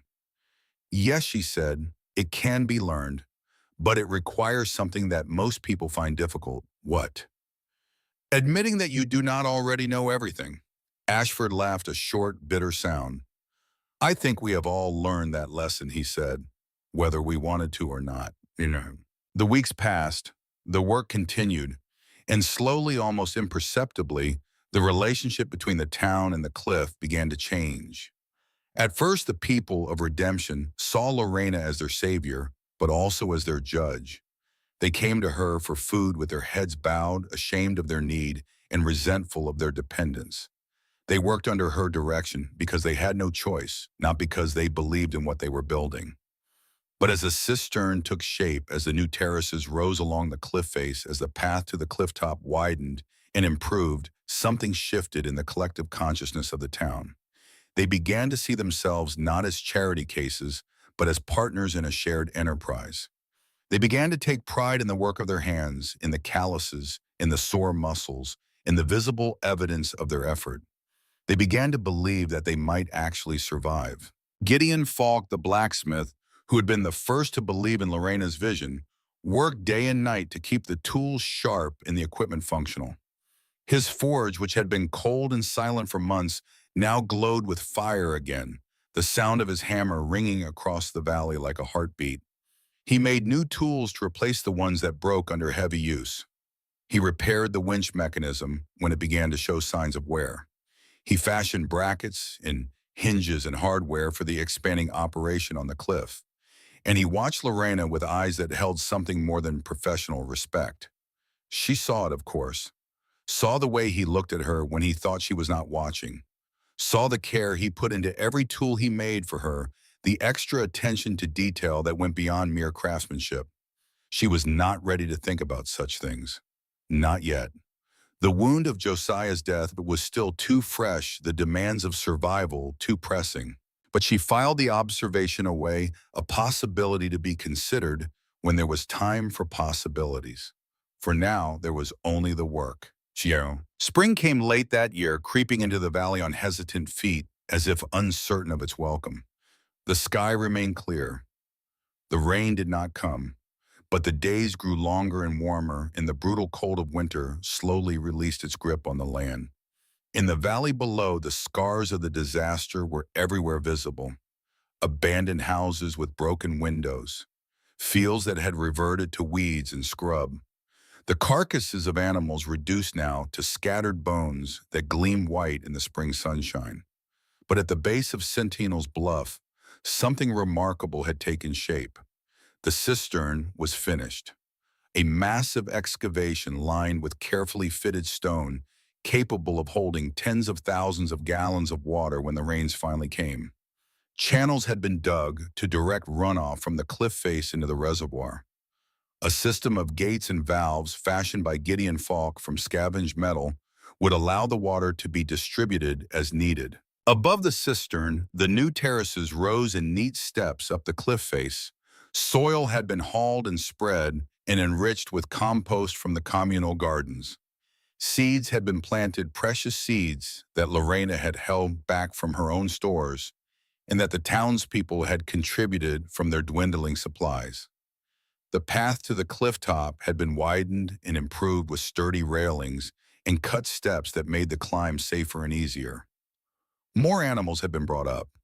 More gardens had been established. The people of Redemption had built something together, something that belonged to all of them, something that represented not just survival, but hope for the future. And then one evening in late spring, the clouds appeared. They came from the west, rolling over the mountains like a great gray wave. For months the sky had been empty, a vast dome of burnished brass that seemed to mock the suffering below.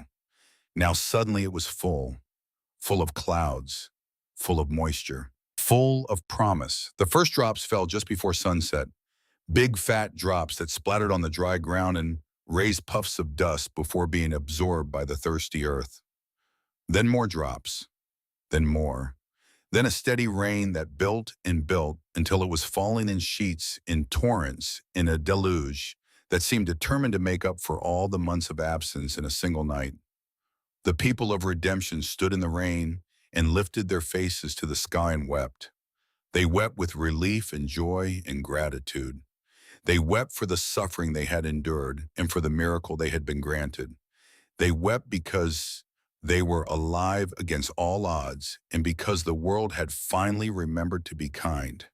And up on the cliff, Lorena Whitfield stood at the entrance to her home and watched the water pour into the cistern below. Watched the channel she had designed carrying the precious liquid exactly where it needed to go. Watched everything she had planned and worked for finally coming together. The earth remembers, she whispered into the rain. And now so will we. The rain fell for 3 days and 3 nights without stopping. It came down in sheets and curtains and walls of water, transforming the dry creek bed into a roaring torrent, turning the dusty streets of Redemption into rivers of mud, filling every depression and hollow in the land with precious life-giving moisture. The people who had spent months praying for rain now found themselves praying for it to stop.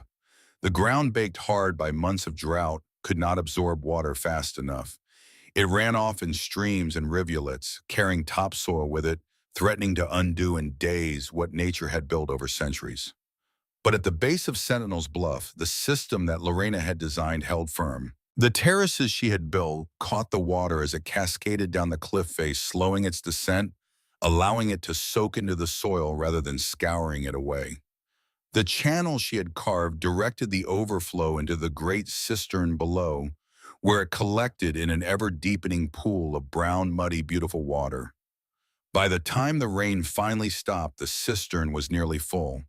Thousands upon thousands of gallons, enough to sustain the gardens and animals through another dry spell, enough to provide security against whatever the sky might decide to do next. Lorena stood at the edge of the cistern on the morning after the rain ended and looked down at her reflection in the still water. Behind her, the sun rose over the eastern mountains, painting the wet rocks in shades of gold and amber. She was 20 years old, a widow, a builder, a leader of people who had once dismissed her as mad. She did not feel 20. She felt ancient, worn down to bedrock by the weight of everything she had endured and accomplished. But she also felt something else, something she had almost forgotten existed. Peace, not the peace of rest or relaxation, but the deeper peace that comes from knowing you have done what needed to be done. That you have faced the worst the world could throw at you and emerged not just surviving, but stronger. The earth remembers, her grandfather had written. And because she had listened, because she had learned to read its memories and work with its rhythms, her people would survive. They would more than survive. They would thrive. The weeks that followed the rain were a frenzy of activity.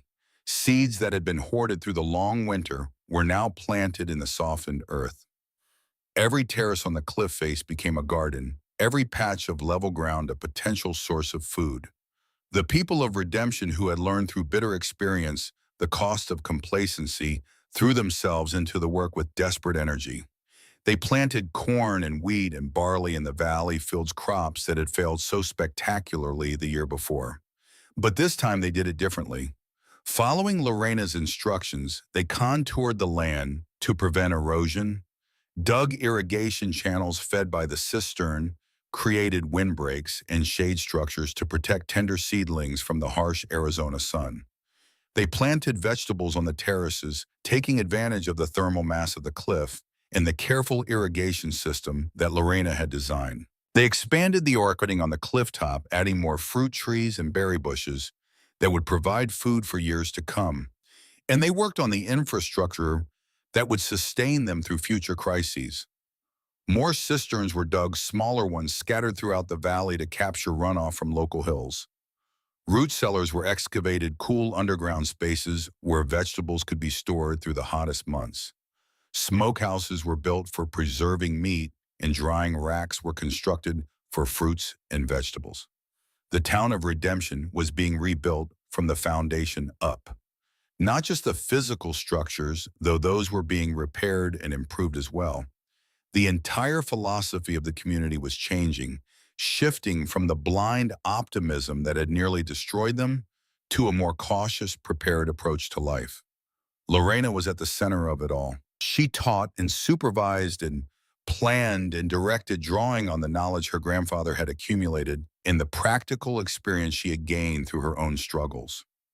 She was everywhere at once, it seemed, answering questions and solving problems and pushing people to work harder and smarter than they ever had before. But she was careful not to make herself indispensable. Every skill she possessed, she taught to others. Every technique she had developed, she shared freely. She knew that true resilience could not depend on any single person, no matter how capable. The community had to be able to sustain itself even if she were no longer there to guide it. So, Cornelius Ashford proved to be an unexpectedly apt pupil. The merchant who had once dismissed Lorena as mad now followed her with the devotion of a convert. He asked endless questions, took careful notes, practiced the techniques she taught until he could perform them as well as she could. His transformation was remarkable to witness. The arrogant, self-satisfied businessman had been stripped away layer by layer, revealing something unexpected beneath. A genuine curiosity about how the world worked. A willingness to admit ignorance and learn from those who knew more. A capacity for hard work that his soft merchant's life had never required him to develop. One evening, as the sun set over the valley and the workers gathered for their communal meal, Ashford approached Lorena, where she sat alone on a rock outcropping, looking out over the land. "May I join you?" he asked. Lorena nodded, and he lowered himself onto a nearby boulder with a grunt of effort. His body, though still lean from the months of hunger, was stronger than it had ever been. Muscles he had never known he possessed now showed beneath skin that had been weathered by sun and wind. They sat in silence for a while, watching the colors change in the sky. Then Ashford spoke. "I have been thinking," he said slowly, choosing his words with care, "about what you said that night when we came to ask for your help. Which part, the part about survival needing to be earned? about charity only lasting a week. Lorena turned to look at him, curious where this was going. I did not understand it at the time, Ashford continued. I thought you were being cruel, making us grovel for what you could have given freely. But I understand now. What do you understand? He gestured at the valley below, at the people working in the fields and the gardens, growing on the terraces and the cisterns filling with water. If you had simply given us food, we would have eaten it and then starved again when it ran out. We would have learned nothing, changed nothing. We would still be the same fools who laughed at you and called you mad. He paused, gathering his thoughts. But you made us work for it, he said. You made us build something together. And in the building, we became different people. People who understand that the earth has rules and that we ignore those rules at our peril. Lorena nodded slowly. It was perhaps the most perceptive thing she had ever heard Cornelius Ashford say. My grandfather tried to teach these lessons for years, she said. No one listened. Ashford's face twisted with something that might have been shame. We were fools, he said simply. I was the biggest fool of all. I made jokes about him behind his back, called him a crazy old man who talked to rocks. He turned to face her directly, and his eyes were bright with unshed tears. I am sorry, he said. Not just for what I said about you, though. God knows I am sorry for that, too. I am sorry for what we did to him, for dismissing his wisdom and ignoring his warnings. If we had listened, if we had prepared as he urged us to, so many people might still be alive. Lorena felt something shift inside her, a knot of anger and resentment that she had carried for so long she had almost forgotten it was there. He would not have wanted your apology, she said. He would have wanted you to learn, to change, to pass on what you have learned to others so that the same mistakes are not repeated. Ashford nodded, wiping his eyes with the back of his hand. Then that is what I will do, he said. For whatever years I have left, I will teach what you have taught me. I will make sure this town never forgets. The first harvest came in late summer, and it exceeded everyone's expectations. The corn grew tall and strong, the ears heavy with golden kernels. The wheat ripened to a rich amber, bending gracefully under the weight of its seeds. The vegetables on the terraces produced abundantly, nourished by the careful irrigation and the rich soil that had been built up over months of composting and cultivation. But it was not just the quantity that amazed people. It was the quality. The vegetables were larger and more flavorful than anything they had grown before. The grain was plump and full, with none of the shriveled, drought-stressed kernels that had characterized their harvests in years past.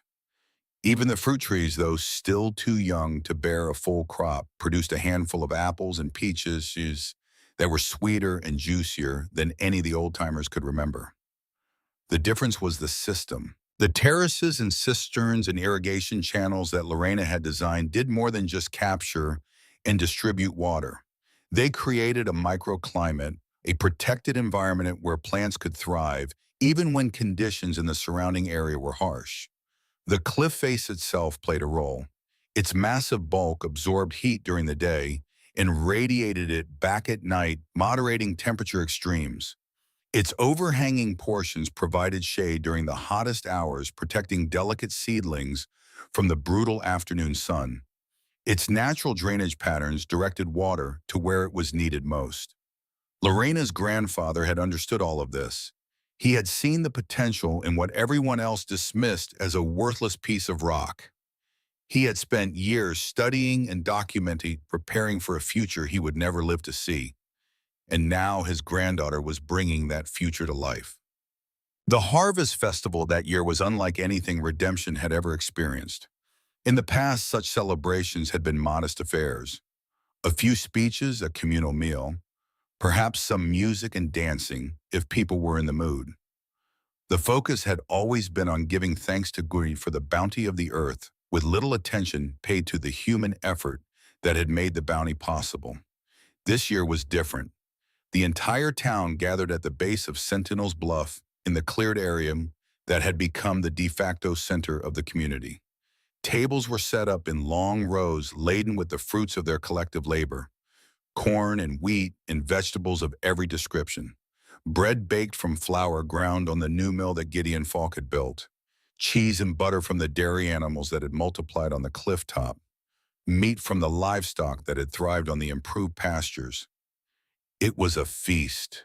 A genuine feast, the first that any of them had experienced in nearly 2 years. And as they gathered around the tables and looked at the abundance before them, many found themselves weeping with gratitude. The Reverend Josiah Meacham offered a prayer of thanksgiving, his voice breaking with emotion as he spoke of deliverance from darkness in the mysterious ways of providence. But when he finished, he did something unprecedented. He called Lorena forward. She came reluctantly, uncomfortable with being singled out. She had never sought recognition or praise. She had simply done what needed to be done, what her grandfather had prepared her to do. But the people of redemption needed this moment. They needed to acknowledge what had happened, to give voice to the transformation they had undergone. This woman, the Reverend said, gesturing to Lorena, saved us. Not through magic or miracles, but through wisdom and foresight and backbreaking work. She saw what we could not see. She prepared for what we refused to imagine. And when we finally came to her starving and desperate, she did not turn us away. He paused, looking out at the crowd. We called her mad, he continued, his voice heavy with shame. We called her the Cliff Witch. We mocked her and pitied her and predicted her failure. And she answered our cruelty with mercy. She fed us when we were hungry. She taught us when we were ignorant. She led us when we had lost our way. He turned to face Lorena directly. We owe you a debt we can never repay, he said, but we can start by asking your forgiveness for the names we called you, for the doubt we showed you, for all the ways we failed to see what was right in front of us. Lorena looked out at the faces before her, faces she had known her whole life, faces that had once looked at her with pity and contempt and now looked at her with something very different: respect, gratitude, love. She thought of her grandfather, who had tried so hard to share his knowledge and been dismissed as a fool. She thought of Josiah, who had believed in her when no one else did. She thought of all the lonely months she had spent digging her home from the rock, sustained only by her own determination and the words of a dead man. She thought of all the anger she had carried, all the resentment, all the bitter satisfaction she had felt when the doubters were finally proven wrong. And she let it go. I do not need your forgiveness, she said, her voice carrying clearly in the still air. I need your partnership. I need your commitment to building a community that can survive whatever challenges lie ahead. I need you to remember what we learned this past year and to teach those lessons to your children and your children's children. She paused, looking around at the crowd. My grandfather used to say that the earth remembers everything, she continued, but people forget. Our job now is to become people who remember, who learn from the past and prepare for the future, who work with the earth instead of against it. She raised her cup filled with water from the cistern they had built together. To remembering, she said, to remembering. The crowd echoed, raising their own cups. And in that moment, something was born. Not just gratitude or relief, but a new way of being. A community that had faced its own destruction and emerged transformed, committed to a different path. Gideon Falk found her later that evening, sitting alone on the ledge outside her cliff home, looking out at the valley below. The celebrations were still going on. Music and laughter drifted up from the base of the cliff, the sounds of a community rediscovering joy after a long season of suffering. But Lorena had slipped away, needing a moment of solitude to process everything that had happened. Mind if I join you? Gideon asked. She shook her head and he lowered himself onto the rock beside her. For a while they sat in companionable silence, watching the stars emerge in the darkening sky. You spoke well tonight, Gideon finally said. People needed to hear those words. Lorena shrugged. I said what was true. That is what made it powerful. More silence, then Gideon spoke again, his voice softer now. I have been thinking about the future, he said. about what comes next. What do you mean? I mean, he said slowly, that I have spent my whole life making things. Tools and hardware and all the metal objects that people need to live. It is good work, honest work. But I never felt like I was building anything that would last. He turned to look at her, and in the starlight, his face was earnest and open. What you have done here, he continued, what you are doing, it will last for generations, maybe forever, and I want to be part of it. Lorena felt her heart quicken, though she tried not to show it. You are already part of it, she said. Your tools made this possible. Your forge kept us going when everything else failed. Gideon shook his head. That is not what I mean, he said, and I think you know it. Lorena was quiet for a long moment. She thought of Josiah, of the love they had shared, and the future that had been stolen from them. She thought of the grief that still lived in her heart, the wound that had never fully healed. But she also thought of the life stretching before her, the work that still needed to be done, the loneliness that came with carrying such heavy responsibilities. I am not ready, she said finally. Not yet. To her surprise, Gideon nodded. I know, he said, and I am not asking you to be. I am just telling you that when you are ready, I will be here. However long that takes. He stood up, brushing dust from his trousers. I am a patient man, he said. I work with fire and metal. I know that the best steel takes time to forge. Some things cannot be rushed. He started to walk away, then paused and looked back at her. But I also want you to know, he added, that I see you, not the cliff witch, not the savior of redemption. You, the woman who works harder than anyone I have ever met, who carries more weight than anyone should have to carry alone. I see you, Lorena Whitfield, and I think you are remarkable. Then he was gone, leaving her alone with the stars and the distant sounds of celebration. The years that followed brought changes both gradual and profound. The town of Redemption grew and prospered. Families that had lost nearly everything rebuilt their homes and their lives. New families arrived, drawn by stories of the community that had survived the great drought through preparation and cooperation. The cliff face became a landmark famous throughout the territory. Travelers would detour miles out of their way just to see the terraced gardens rising up the rock wall, the ingenious irrigation systems, the homes carved from living stone. Some came to learn. Lorena welcomed them, teaching the principles of water conservation and soil management that her grandfather had developed and she had refined.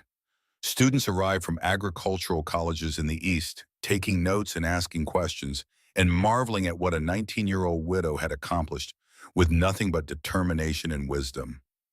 Others came to settle.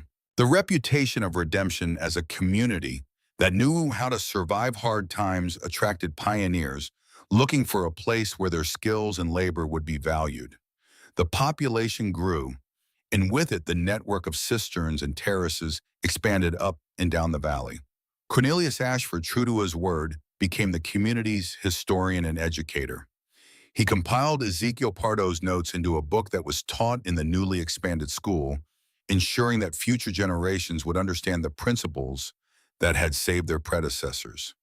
He traveled to neighboring towns, spreading the knowledge and helping them prepare for droughts of their own. Emmett grew into a capable young man, taking over more and more of the daily management of the cliff operations. He had inherited his sister's determination and his grandfather's curiosity about the natural world. By the time he was 25, he was running the agricultural operations with quiet efficiency, freeing Lorena to focus on teaching and planning. And Gideon waited. He waited through the first year and the second. He waited while Lorena threw herself into her work, while she taught and planned and built. He was there when she needed help, absent when she needed solitude. He never pushed, never pressured, never made her feel obligated. He simply loved her patiently and steadfastly and trusted that she would come to him when she was ready. It took 3 years. The wedding was held at the entrance to the cliff home on a clear spring morning when the valley was green with new growth and the air was sweet with the scent of blossoming fruit trees. The entire town attended. Not just the old families who had survived the drought, but the newcomers as well. They filled the terraces in the cleared area at the base of the cliff, spilling out onto the path that led down to the valley. The Reverend Meacham performed the ceremony, his voice stronger now than it had been in the dark days of the famine. He spoke of love and partnership of two people who had found each other in the midst of hardship and built something beautiful together. Lorena wore a dress that had belonged to her mother, simple and white and trimmed with lace. Her hands, scarred and calloused from years of hard work, trembled slightly as Gideon slipped the ring onto her finger. A ring he had forged himself from silver found in a vein deep within the mountain. A ring that represented not just their union, but the union of fire and earth, of craft and nature, of two people who had learned to work with the world rather than against it. When the ceremony was complete and the couple was pronounced married, a cheer went up that echoed off the cliff face and rolled across the valley. People who had once called Lorena mad now celebrated her happiness. People who had once mocked her now wept with joy. The feast that followed lasted well into the night. There was music and dancing and laughter, the sounds of a community that had learned to celebrate life because it had come so close to losing everything. And when the celebration finally wound down, when the last guests had departed and the fires had burned low, Lorena and Gideon stood together at the entrance to their home and looked out at the world they had helped to build. Happy Gideon asked his arm around her shoulders. Lorena leaned into him, feeling the solid warmth of his body, the steady beat of his heart. Content, she said. For the first time in a very long time, I am content. The decades passed and Lorena Whitfield Falk became a legend. Not the kind of legend that is told in taverns and grows more exaggerated with each retelling. A quieter kind. The kind that is passed down in families from grandmother to mother to daughter. The kind that shapes the way a community thinks about itself and its place in the world. The cliff home expanded over the years. New rooms were carved, new passages connected. What had begun as a single chamber dug by a grieving widow became a complex of living spaces and workrooms and storage areas, all connected by corridors that wound through the heart of the mountain. Children were born there. Lorena and Gideon had two boys and a girl. They grew up running through stone hallways, playing on terraces that hung above the valley floor, learning from their earliest years that the earth was something to be respected and worked with, not conquered and exploited. Grandchildren followed, then great-grandchildren. Each generation added its own contributions to the legacy, expanding the terraces, improving the irrigation systems, finding new ways to work with the land. The town of Redemption became famous throughout the territory and eventually throughout the nation. Agricultural experts came to study its methods. Government officials came to learn how to prepare communities for drought and disaster. Journalists came to write stories about the remarkable woman who had carved a home from a cliff and saved a town from starvation. Lorena received them all with patience and grace. She told her story countless times, always emphasizing the same points: the importance of observation, the value of preparation, the wisdom of working with natural systems rather than against them. She never took sole credit for what had been accomplished. She always spoke of her grandfather, whose research had made everything possible. She spoke of Josiah, whose skills as a carpenter had helped her understand the principles of construction. She spoke of Emmett, who had stood by her when everyone else thought she was mad. She spoke of Gideon, whose tools and steadfast support had been essential to every stage of the work. And she spoke of the community itself, the people who had overcome their pride and learned to work together, the families who had contributed their labor and their seeds and their knowledge, the children who had grown up with a different understanding of what it meant to live on the land. It was never about me, she would say. It was about all of us learning to remember what we had forgotten, learning to listen to what the earth was trying to tell us. On a morning in late autumn, many decades after the Great Drought, an old woman sat on the stone porch of her cliff home and watched her great-grandchildren playing on the terraces below. Lorena Whitfield Falk was 93 years old. Her hair had long since turned white. Her skin was weathered by nearly a century of sun and wind, and her hands, once so strong and capable, now trembled with age. But her eyes were still clear, and her mind was still sharp enough to appreciate the view spread out before her. The Valley of Redemption was green and prosperous. Fields of grain rippled in the morning breeze. Orchards heavy with fruit dotted the landscape. The creek, which had once dried to a string of stagnant pools, now ran full and clear, fed by a network of cisterns and reservoirs that captured every drop of rainfall. The cliff face itself was transformed. Terraces rose in green steps from the valley floor to the cliff top, each one producing food for the community. The stone homes carved into the rock had multiplied housing families who had chosen to live as the Pardo and Whitfield generations had lived in partnership with the mountain. And everywhere she looked, Lorena saw the evidence of the principles she had spent her life teaching. Contoured fields that prevented erosion, windbreaks that protected crops from harsh weather, water management systems that turned every rainstorm into a resource rather than a disaster. The earth remembers, she thought, and now so do they. A small figure detached itself from the group of playing children and came running up the path toward her. Her youngest great-granddaughter, a girl of 7, with her grandmother's dark hair and her great-great-grandfather Ezekiel's curious eyes. Great-grandmother, the girl said, climbing up onto the porch and settling herself beside Lorena. Tell me the story again. Which story, little one? The story of how you built the house in the mountain. The story of the drought and the famine and how you saved everyone. Lorena smiled. She had told this story hundreds of times to children and grandchildren and journalists and officials. Each time she told it, she discovered something new, some detail she had forgotten, or some connection she had not previously seen. Very well, she said, but first bring me the box on the shelf by the window. The girl ran to fetch it, returning with a small wooden box that had been carved by Josiah Whitfield more than 70 years ago. Lorena opened it with trembling hands and removed a single object, a fossil, a small piece of shale with the imprint of an ancient sea creature preserved in its surface. The fossil that had belonged to her grandfather, that had inspired his lifelong study of the earth and its memories. She pressed it into her great-granddaughter's hand. This belonged to your great-great-great-grandfather Ezekiel, she said. He gave it to me when I was about your age. Do you know what it is? The girl examined it with the intensity of a born naturalist. It looks like a shell, she said, but it is made of rock. It is both, Lorena said. It was a shell once millions of years ago when this whole valley was covered by a great ocean. The creature that lived in it died, and over time the shell turned to stone. But it kept its shape. It remembered what it had been. She tapped the fossil with one gnarled finger. Your great-great-great-grandfathers used to say that the earth remembers everything, she continued. That if you learn to read its memories, it will teach you everything you need to know. That is what this fossil represents, the earth's memory, and it is what our family has dedicated itself to understanding and preserving.